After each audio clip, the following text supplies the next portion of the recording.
بابا أبي هذه اللعبة. تشتري هذه اللعبة من مدخراتك. طيب يا بابا. فلوس؟ معي 20 ريال. لكن سعر اللعبة 50 ريال وفلوسك ما تكفي. فلوس زيادة؟ إيه عندي فلوس بالبيت.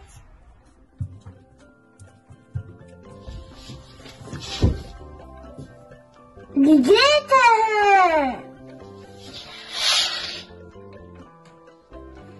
لقيتها.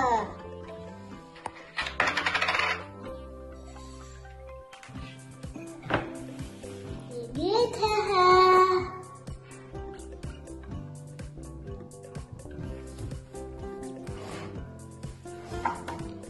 لقيتها.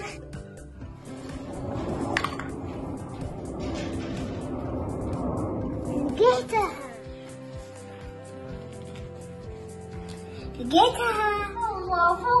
فوضى في فلوس نسيت وين مكانها. ليش حاطين فلوسك بأماكن مختلفة؟ مرة بتراب، مرة بكتاب.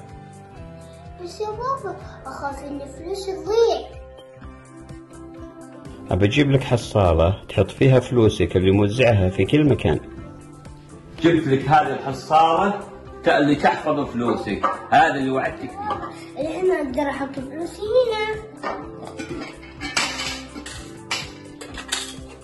الحين فلوسي بمكان واحد. أحسنت يا ولدي. الحصالة تحفظ فلوسنا وتعلمنا الصبر والتنظيم.